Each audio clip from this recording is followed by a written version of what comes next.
انصار مدینہ کو خبر لگ چکی تھی کہ آپ وہاں سے نکل پڑے ہیں۔ قریش نے 100 اونٹ مقرر کیے تھے آپ کو زندہ مردہ لانے پر، کہ جو آپ کو زندہ یا مردہ پکڑ کے لائے گا اس کو 100 اونٹ دے۔ سراقہ بن مالک انہیں اونٹوں کے لالچ میں پیچھے بھاگے تھے۔ تو قبا آتے اور انتظار کر کے چلے جاتے تھے۔ مدینہ کا محل وقوع یہ کہ یہ مدینہ، ٹھیک، یہ قبا، یہ بیچ میں بنو قینقاع، ٹھیک، اور یہ قبا اور یہ بنو قریظہ اور یہ بنو نظیر۔ یہ میں آپ کو نقشہ ہاتھوں سے بنا کے بتا رہا ہوں۔ یہ مدینہ، یہ بنو قینقاع اور یہ قبا، یہ بنو نظیر، بنو قریظہ اور یہ بنو نظیر، یہود کے جو 3 قبیلے تھے۔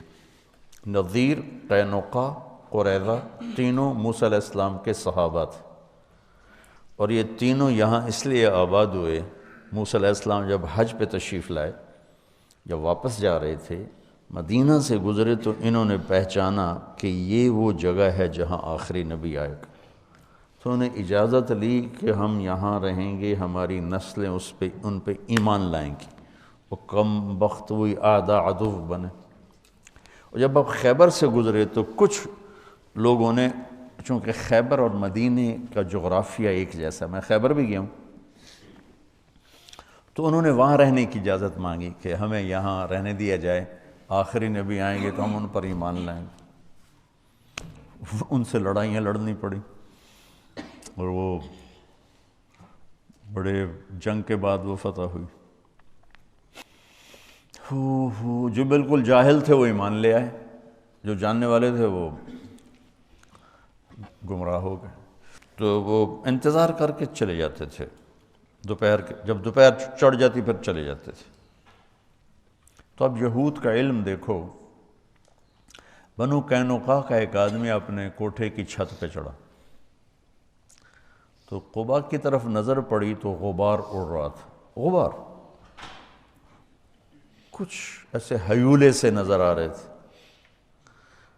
یہ 8 ربیع الاول ہے۔ ان کا علم کہاں تک پہنچا ہوا تھا کہ کوئی بھی ہو سکتا ہے، غبار ہے اور کچھ ایسے نظر آ رہی ہیں سواریاں، لیکن اس حد تک ان کو پتہ تھا کہ یہ کب پہنچیں گے۔ اس نے یوں منہ کر کے اعلان کیا، یا بنی قیلہ، قیلہ اوس خزرج کی ماں کا نام، یا بنی قیلہ جاء نبیکم۔ اتنا ان کو پتہ تھا، اور ایمان سے محروم ہوں۔ تو اس دن وہ انتظار کر کے جا چکے تھے واپس۔ تو جب اعلان ہوا کہ تمہارے نبی آ رہے ہیں، تو پھر سب نے دوڑ لگائی۔ تو ان کے آنے تک چونکہ فاصلہ ہے، 5-6 میل کا فاصلہ ہے، آپ اتر چکے تھے، اور ایک چٹان کی اوٹ میں آپ تشریف فرما تھے۔ اس میں سایہ، ستمبر کا مہینہ تھا، گرمی شدید تھی۔ تاریخ ممکن ہے آگے پیچھے 16 مجھے یاد پڑتی ہے۔ تو اللہ کے نبی کی داڑھی سیاہ کالی، ابو بکر رضی اللہ عنہ اور اللہ کے نبی ہم عمر ہیں، لیکن ابو بکر کی داڑھی میں سفید بال زیادہ تھے، ان کی داڑھی کالی سفید تھی۔ اب مدینے والی تو نہیں جانتے، دیکھا ہوا نہیں ہے، تو انہوں نے قیاس کیا کہ یہ سفید داڑھی والا یہ نبی ہوگا، اور یہ ابو بکر ہوگا جو ساتھ کالی داڑھی والے۔ تو سب نے آ کر ابو بکر سے مصافحہ شروع کر دی، اور اللہ کے نبی سے کیے ہی نہیں۔ تو ابو بکر نے بھی نہیں بتایا کہ میں نہیں وہ، تو مصافحہ ہوتے رہے، وہ آپ کرتے رہے، کچھ نہیں بتایا۔ کچھ دیر جب گزر گئی تو سورج چٹان سے تھوڑا سا اوپر آ گیا، تو دھوپ آ گئی، تو ابو بکر رضی اللہ عنہ نے دوڑ کے اوپر چادر ڈال دی۔ اس پر پتہ چلا کہ یہ تو سارے مصافحہ ہی غلط ہو گئے، یہ نہیں، یہ نبی ہیں۔ تو پھر انہوں نے مصافحہ کی یا نہیں کیے، یہ کہیں نظر سے گزرا نہیں۔ کیے ہوں گے پھر ادھر بھی. تو پھر قبا والے بھی آ گئے. تو کلثوم بن ہدم اس وقت مسلمان نہیں ہوئے تھے، بعد میں جو سارے ایمان لے آئے. ان کے گھر میں آپ کو بطور مہمان ٹھہرایا گیا. تو آپ اچھے نام سے فال لیتے تھے، غلط نام غلط معنی تبدیل فرما دیتے تھے.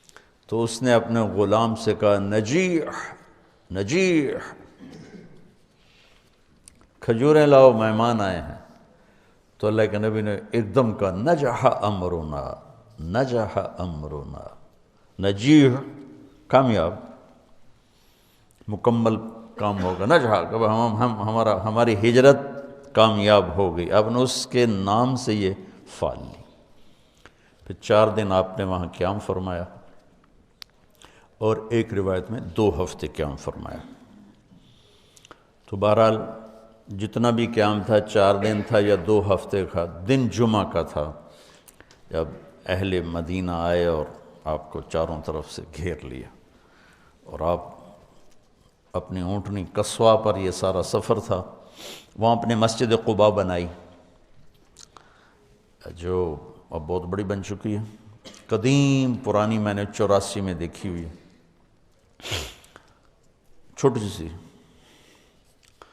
تو سامنے بنو سلیم کا محلہ آ گیا اور جمعہ کا وقت داخل ہو گیا. تو پہلا جمعہ ادا کیا گیا. یہاں عبداللہ بن سلام آئے، آپ کا خطبہ بنو قینقاع، میں نے کہا نا وہاں کے یہ بنو قینقاع کے تھے. تو آپ کا خطبہ سنا، آپ کا چہرہ دیکھا، کہا لیس بوجہ کذاب، کلمہ پڑھا، ایمان لائے. خطبے سے فارغ ہوئے اور چلے تو سارے قبائل کے سردار لائن بنا کے کھڑے ہو گئے. بنو نجار، بنو عبد الاشل، بنو بیاض اور اوس اور خزرج اور بنو سعد، بنو پتہ نہیں کتنے سب کھڑے. یا رسول اللہ ہمارے پاس، یا رسول اللہ ہمارے پاس، یا رسول اللہ ہمارے پاس. سب کی تمنا. آپ خاموشی سے چلتے رہے. تو وہ ثنیہ جو آتی ہے، ثنیۃ الوداع، اس کے آگے دامن میں مدینہ، سامنے گھر بستی اور آگے میدان. اس میدان میں بچے اکٹھے تھے، بچے بچیاں.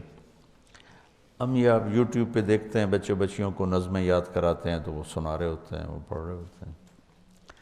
تو اس دور کی جو اللہ کی طرف سے موہبہ جلیل تھا، فصاحت، وہ اس واقعے میں نظر آتی ہے کہ یہ جو بچے بچیاں کھڑے ہیں، انہیں کسی نے کوئی نظم یاد نہیں کرائی کہ جب وہ آئیں گے تو تم نے طلع البدر کہنا ہے.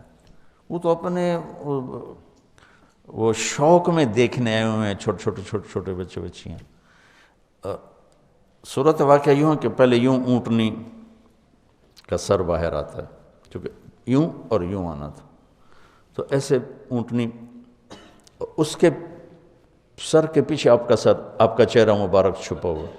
جب اونٹنی یوں ہوئی اور آپ ایسے ہوئے تو سب بچوں کے منہ سے فی البدی بے ساختہ طلع البدر علینا. یہ پڑھا ہوا سبق نہیں تھا.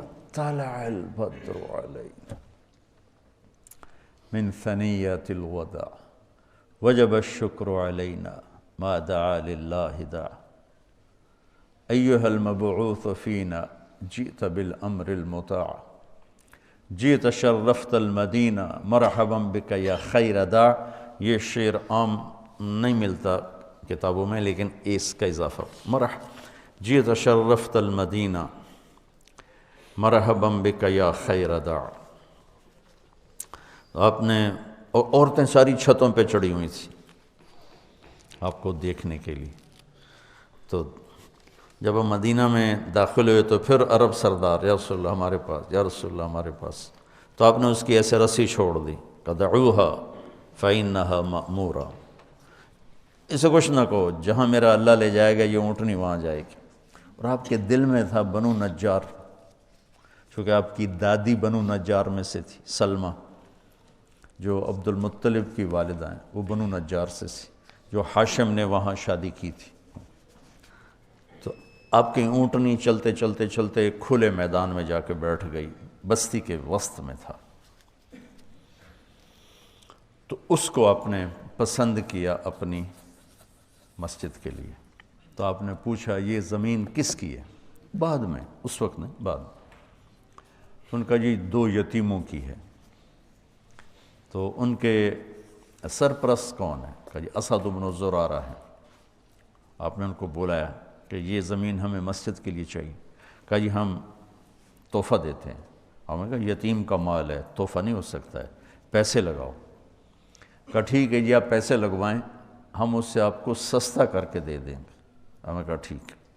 تو اس کے پیسے لگوائے گئے تو 7 دینار اس کی قیمت بنی۔ میرے نبی نے کیا کیا کہ تمہارے سامنے بھی 7 دینار قیمت لگی ہے، ہم آپ کو 10 دینار دیتے ہیں مسجد کے۔ آپ نے 10 دینار میں وہ جگہ خریدی۔ تو اس کے بعد آپ کی اونٹنی اٹھ گئی۔ یہ میں نے بعد کا واقعہ سنایا ہے آپ کو۔ آپ کی اونٹنی اٹھی، جیسے میں یوں آپ کو دیکھوں اور پہچانوں بھائی کون کہاں بیٹھا ہوا ہے، تو اس نے ایسے ایسے دیکھنے شروع کیا ایسے، اور سیدھی بنو نجار کی گلی اس نے پکڑ لی اور جا کر ابو ایوب انصاری کے دروازے کے قریب بیٹھ گئی۔ تو یوں میرے نبی بنو نجار کے مہمان بن گئے، جو آپ کے اندر کی تمنا تھی کہ میں بنو نجار میں بیٹھوں۔ تو اس سارے سفر میں ابوبکر صدیق رضی اللہ تعالی عنہ ساتھ ساتھ ہیں۔ یہ ان کی منقبت، فضیلت تو بے شمار ہیں۔ بس میں نے تھوڑی سی ہجرت کی اہمیت، وہ پہلی حدیث ایسی تھی، تو میری دعا ہے کہ آپ ہجرت کرنے والے بنو، اللہ کے نام کو لے کر پھرنے والے بنو۔